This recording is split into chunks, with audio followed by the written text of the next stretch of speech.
Hey everybody, time for another Redneck review. This is Robert. Today we are going into Teenage Mutant Ninja Turtles, number 29. Alright, well, anyway, if you all watched my last review on the Teenage Mutant Ninja Turtles, this is basically an aftermath story. It picks up right after the last issue where Leonardo was rescued by the Ninja Turtles. Leonardo, Michelangelo, Raphael. A huge battle ensued between Shredder and Splinter.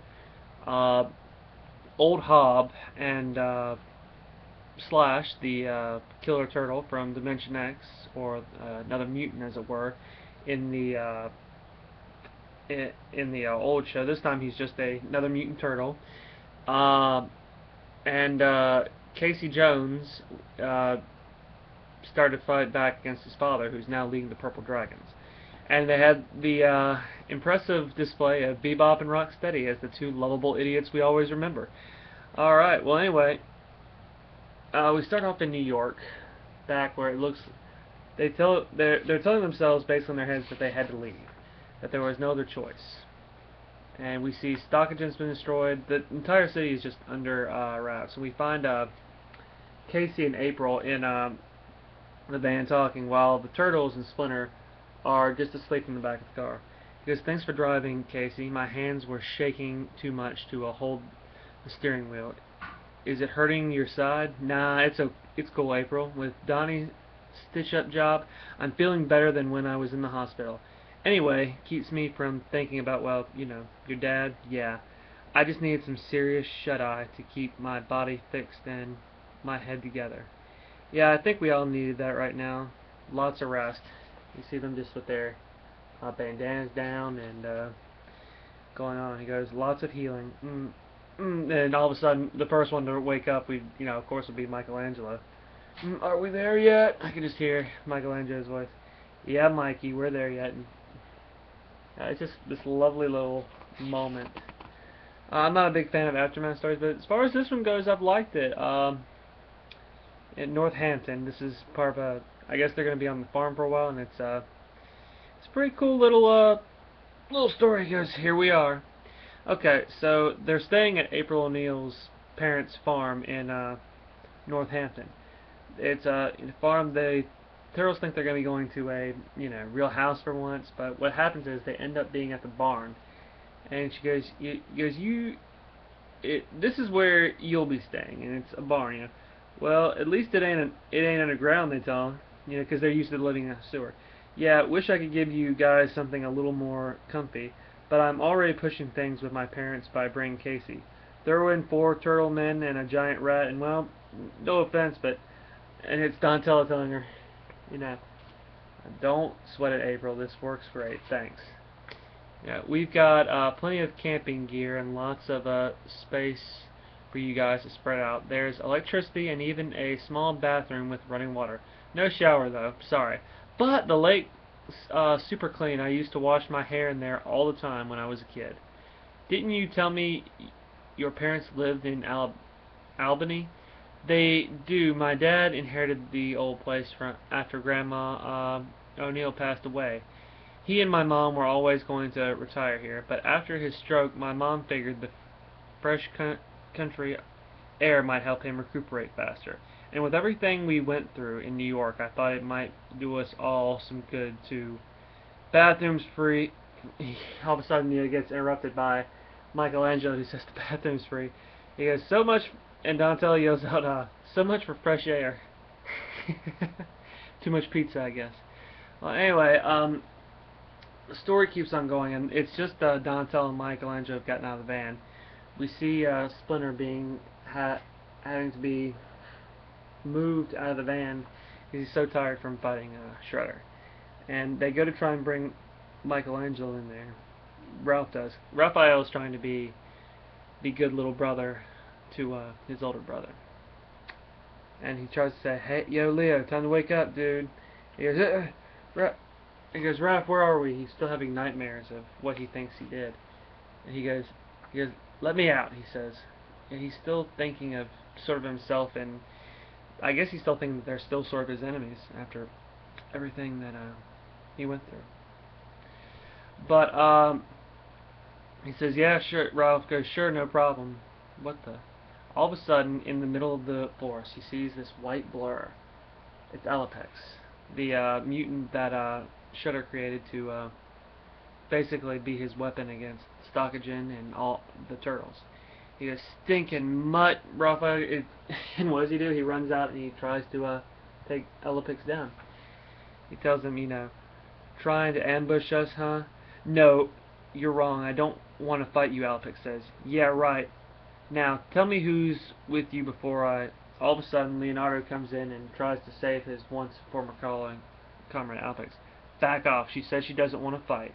Hey, Leo's yelling at Rev, and where the heck did Alopex come from? They think it's all coming back forth, and they're like, oh no, where's Alopex? And there's footer all around us. So much for sneaky and silent, they all yelled out. And Raphael and Donatello, Leonardo get into another fight, classic fight between the two brothers. They think that Raphael thinks that she's here with the foot.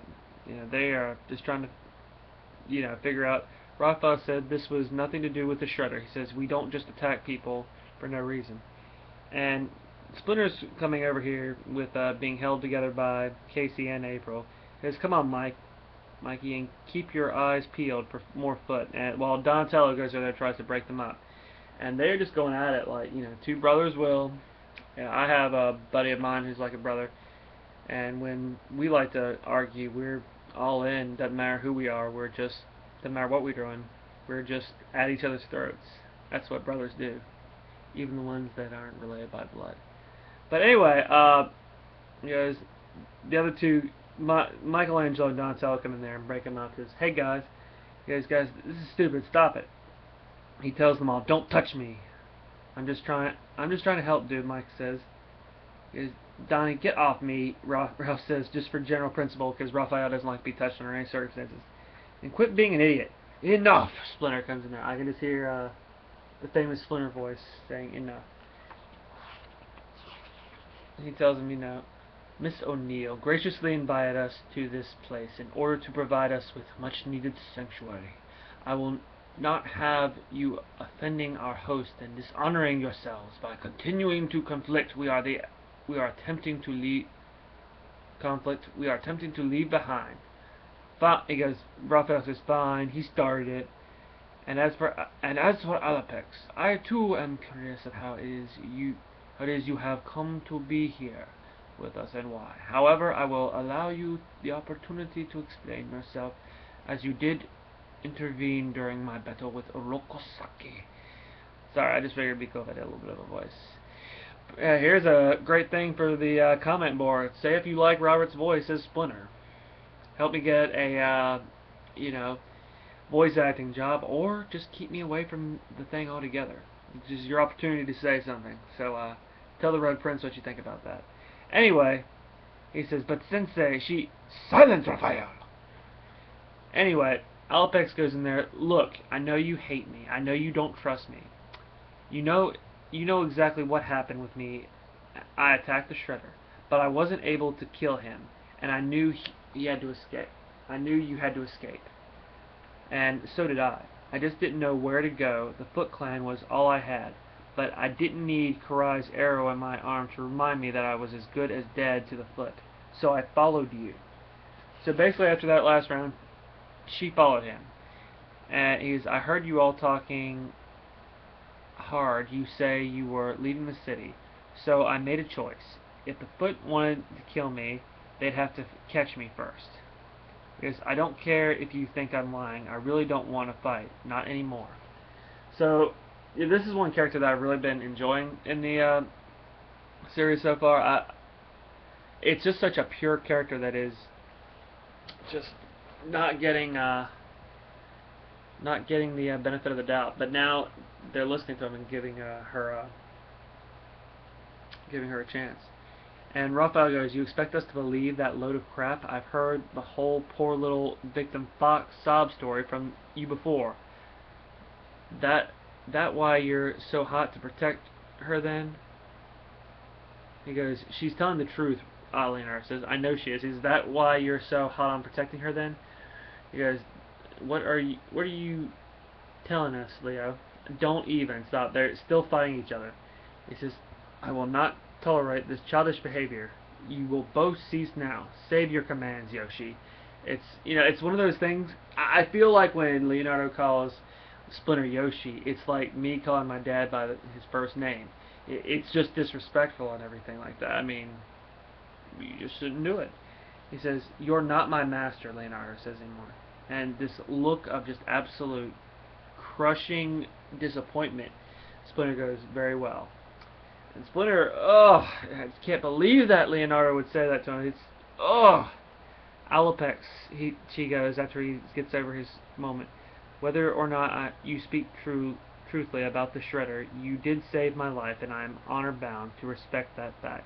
In the spirit of Bushido, I accept your call for a truce.